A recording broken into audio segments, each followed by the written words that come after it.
seating. I guess this was the Luge start here. I'm not sure why they went higher. It looks like it broke off at the top. You can see that. Black shoes.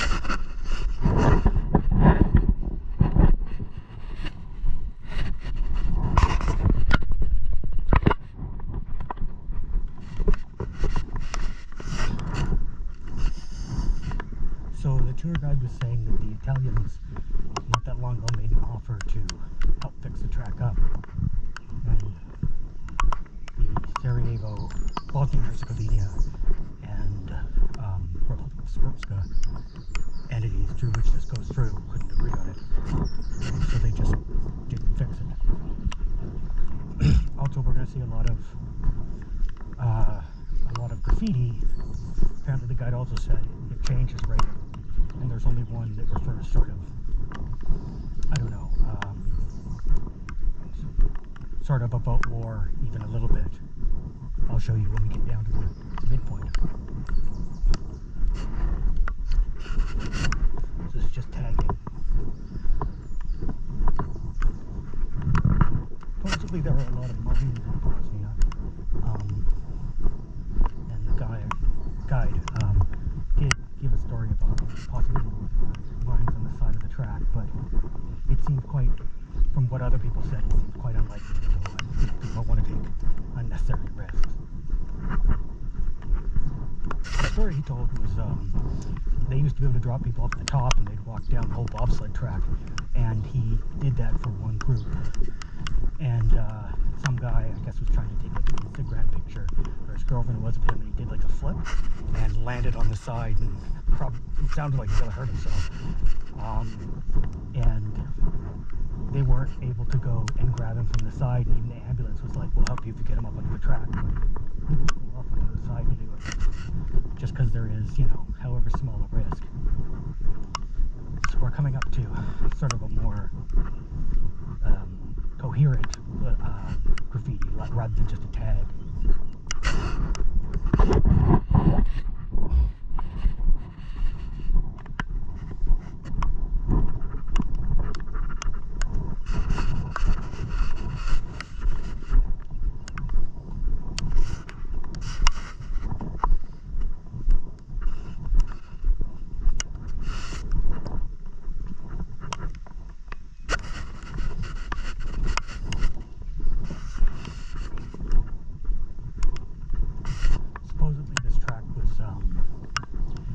Such a way that it set a record for bobsleigh of over 150 kilometers an hour, and tracks are actually built differently now, so they don't hit that speed.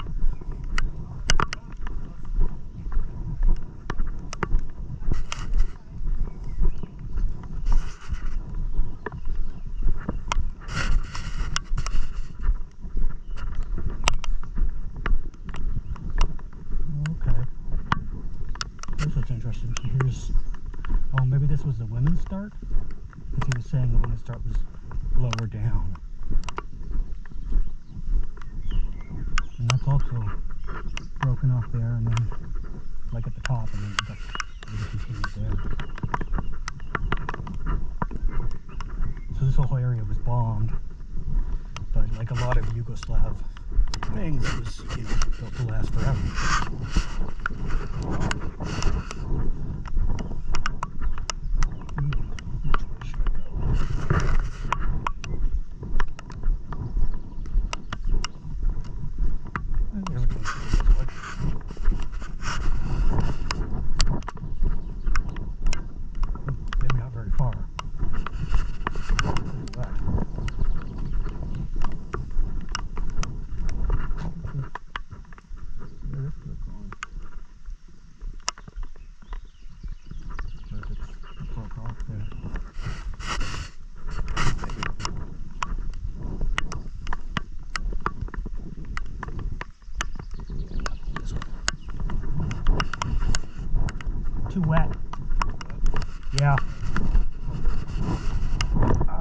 think this is the more traveled route.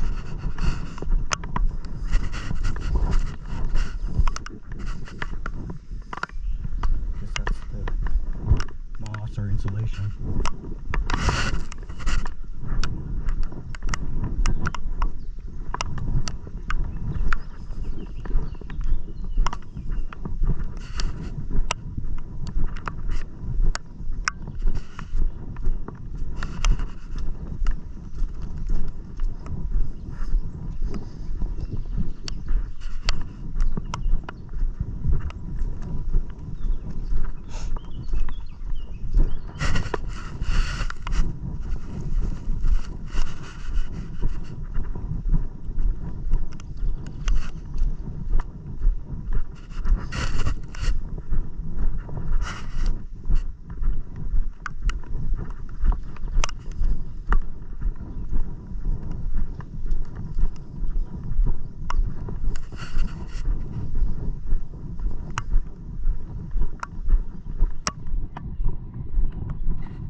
impression that any of the graffiti was sort of organized by the state municipalities.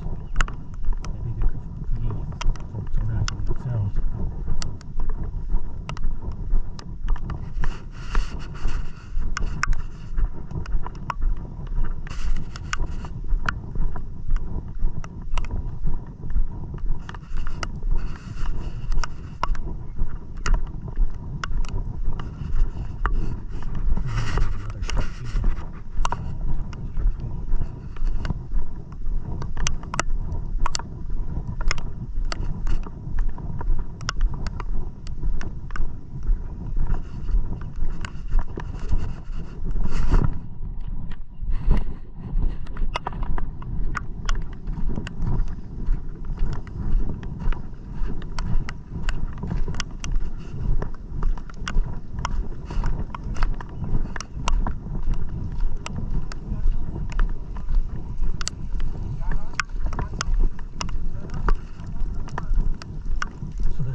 Sort of a warm one.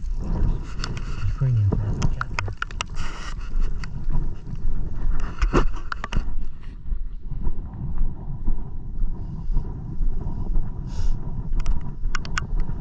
So now we're walking just over to where one of the hotels is, because I saw some water courses around there before. Hopefully we'll see them.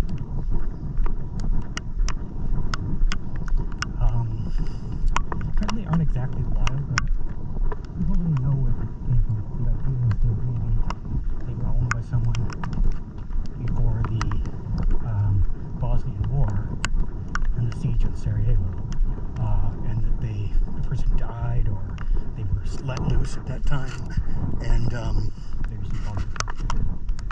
And so they went kind of feral. That would have been 50 years ago, because probably all the generations in. Of course, there's a risk that you step on landmines out there.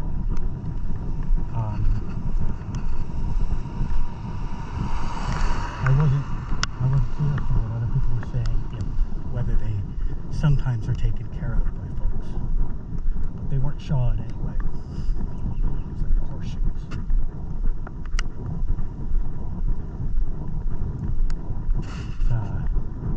was sunny the last time we were up here, so I don't know if it being raining will make it more livable in the woods.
Not sure where that boat's going to go to. If it's going to join this one.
So it's going over that way. Seems like they have a number of side tracks or interlocking tracks. Not sure if that's typical for a bobsled track.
somehow kite came down here and then went back up. That's confusing. This is maybe like a watching stand.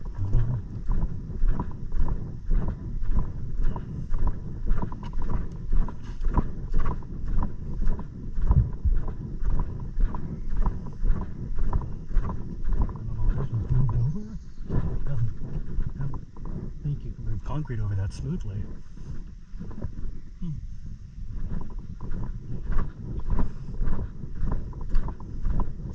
I mean, considering that this was built, what, 1983 or 82? And that it went through a war, it's in remarkably good shape.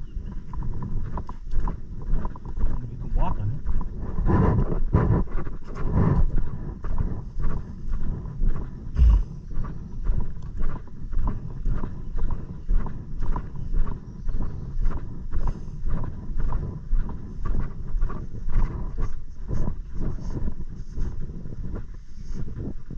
You can see where it's cracking through there.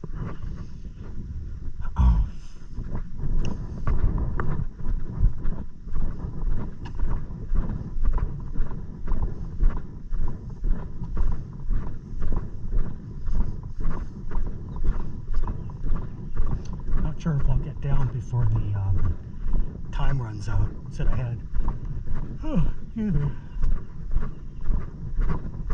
Said I had a little less than 20 minutes. I'm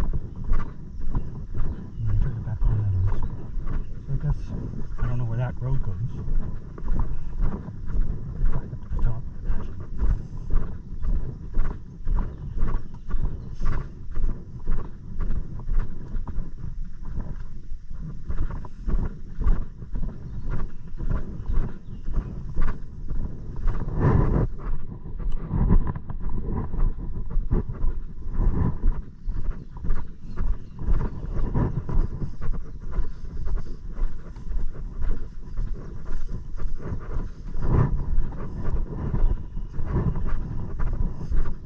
Oh, you can see, I think it's called Luge, which was the 1984 Olympics mascot coming up. You see a lot of things selling it and people wearing things like that. They seem really proud of it. They seem, you know, understandably really proud of the 84 Olympics, I think. In a big way, it was the last real public international game that Yugoslavia did. Supposedly it went off really well. Everything was apparently finished by the time they started, which is pretty unusual if you're familiar with the Olympics. Some of the guides we had talked about their experiences during the Olympics. One guy who actually was a child soldier in the war, but remembered he would have been about 15 when he started as a soldier, but remembered the Olympics coming through when he was a kid. Him and his friend would run up to the Olympics and beg the guards for cans of Coke. It was all, I guess, guarded. I'm not sure if they were saying that it was that like average Yugoslavian citizens couldn't go, or that the part that they went up to was guarded, which is typical of any Olympic Games.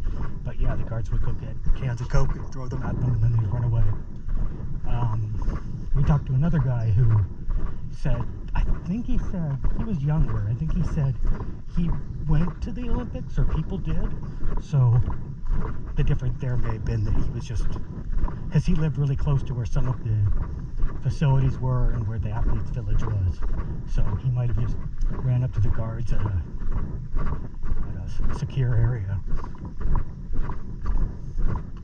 Another guy who was also in the Bosnian military talked about during the Olympics his brother, I think his older brother, worked as a volunteer, and the night before, it was either the whole games or it was before a skiing event was due to happen. They had no snow, and they had them go up with like snow blowing and snow creation equipment and like work all night to create snow, which is, for people who are familiar with the Vancouver Winter Games and Whistler, or I don't know if it was Whistler or if it was local mountains, but there was no snow throughout. They were actually trucking in snow from other mountains, like literally putting it in a truck and bringing it in, and it was still, you know, I don't think certain events were able to go off. Anyway, he he said they worked all night to create all the snow, and then at about 4 or 5 a.m. it started to snow massively, and they got totally dumped on, and I guess it created some instabilities on like the snow that they created and the snow on top, so then they had to go back up and work around the clock to sort of clean sideways and sidewalks and even out the snowpack.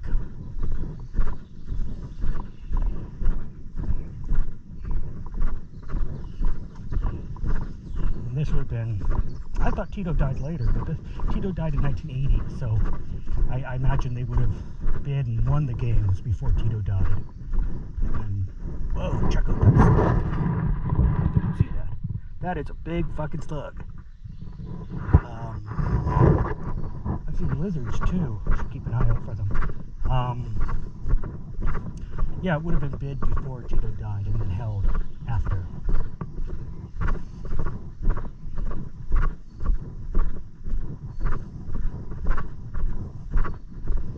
I think I maybe mentioned before, but one of the things after Tito died, he sort of, I guess like any dictator, he was unwilling to help train a successor. There was a person who widely considered to potentially be his successor, but he died in a plane crash in the 70s. I'll wait till these people pass.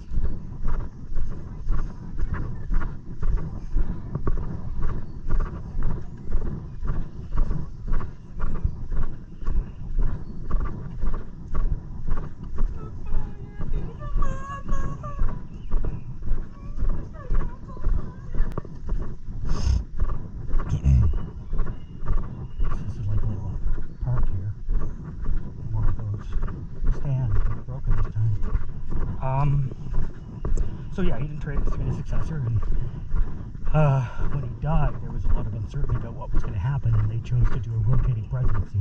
Each one of the 6 constituent nations of Yugoslavia, which was Bosnia and Herzegovina, Serbia, Croatia, Montenegro, Macedonia.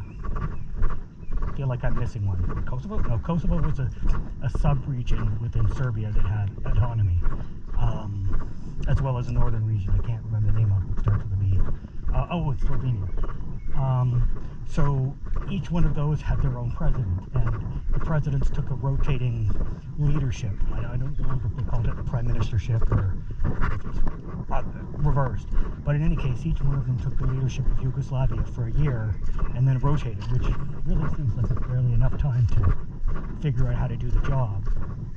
And also, you know, someone else I was talking to made the note that, or noted that really led to each one of those people valuing or giving more emphasis to their own region than Yugoslavia as a whole. And when it came around to Slobodan Milosevic, he really just, you know, went with Serbia whole hog. I mean, and his plan was, I got it was in a big tweet thread, but you know, he, with some justification, was worried that if Yugoslavia broke up, and I think a lot of people at the time felt that was imminent. Now it's going to go up again. That Serbia would suffer the most, and Serbs were throughout all of Yugoslavia, which was true of all ethnicities. But Serbs had experienced a genocide during World War II. So, you know, yeah, it was legitimate to have that concern, and he felt that was answerable by creating a pan-Serbia, with the idea being that any place in the former Yugoslavia that had a significant minority of Serb citizens, or really, by some definitions, any Serb citizens, was, I have to think about how to get past this, was to become part of and governed by,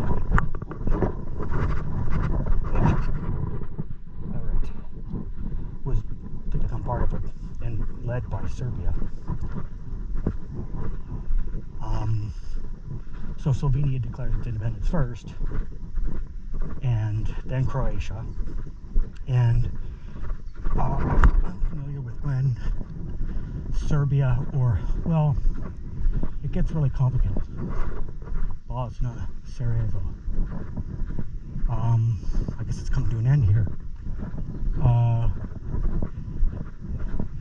But I mean, at first it was the Yugoslavian army that was fighting against the breakaways areas. But by that point, it was sort of emptying out of all other ethnicities and becoming just really Serbian, both intentionally and you know, both by design and retiring the higher commanders who were not Serbian, and then, you know, as it started to become more Serbian nationalist in intent, other ethnicities left. So it maintained the title of the Yugoslavian army, but it was really just Serbian.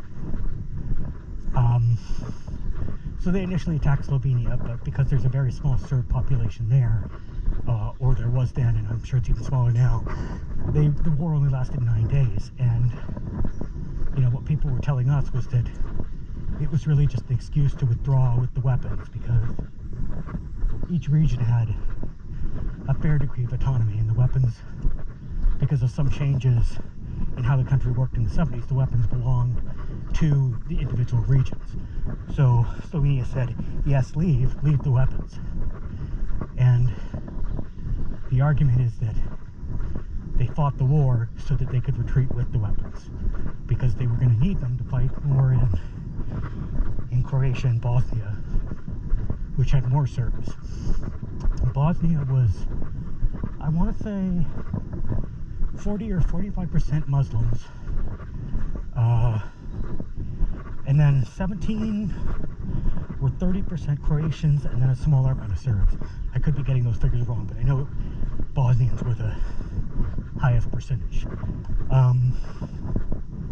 So they fought a protracted war in Croatia, and then the plan apparently was to win in Croatia and then fight in Bosnia. And you know, the war wasn't as immediately successful in Croatia, so after a couple years, after a year, they started fighting in Bosnia.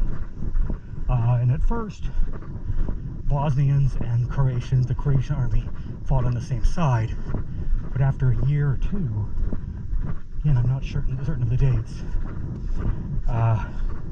a region within sort of central Bosnia, which has a higher percentage of Croats, I see it going up there, decided to form a Croatian nation within Bosnia. So then they started fighting the Bosnians, and you know, I'm unclear on whether the Croatian state and military from the country of Croatia supported them, or rather, I'm unclear on whether they intentionally created the situation that led them to break away, but they did support them once they started fighting. So we talked to different people about that. Oh, this goes up for a while. I think I'm going to hop off soon. I guess after you come down all that, you just kind of whoosh up and up for a while. Here I go, getting off. Hopefully I don't step on a landmine. That would be nice. I mean, it wouldn't be nice.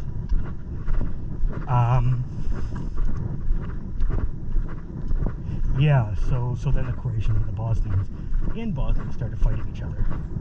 And I was surprised to learn that there were both Croatian and Serbian concentration camps for Bosnians.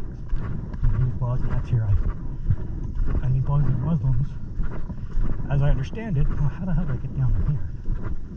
I think I gotta get, you know what, I think I'm gonna have to go back on and walk down it again. Alright. I guess I could. No, that's a little high. Let's try this.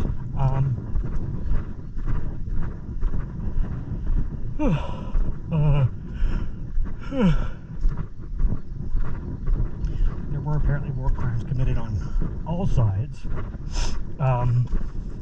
but I believe figures I heard, I can't give you the figures for the first two, but I believe it went Serbian committed the most, and then Croatians, and then Bosnians, which was about 4%, much lower than any other group. And yeah, so the reason I use Bosniaks is because one of our guides said that it used to be used to refer to all people in Bosnia, but after the war, and the ethnic population change, although there's still a lot of Serbs and Croatians that live in Bosnia. Bosniaks is only really used to refer to Muslims in Bosnia. I guess reply in the comments if I'm wrong here about that or anything else. I'm just kind of learning all this for the first time. Though I really, I've said elsewhere, but I really credit Joe Sacco's book, Safe Zone Goražde, and I had the name wrong. I looked it up yesterday and it was a different name, but it was about the siege in Sarajevo. I really credit those two books with sort of opening my interest to the war in former Yugoslavia. So there were a number of wars that went on afterwards, even into the early 2000s.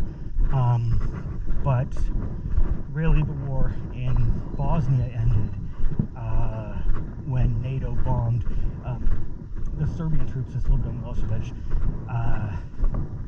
They attacked the NATO troops, and so the NATO troops attacked their positions around Sarajevo, which caused the Serbs in the Republic of Srpska, which is the sort of Serbian part of Bosnia and Herzegovina.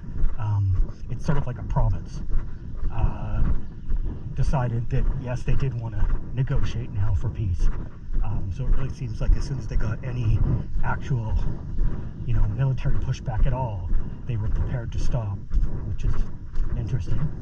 I think I'm going to have to go over this bridge. All right.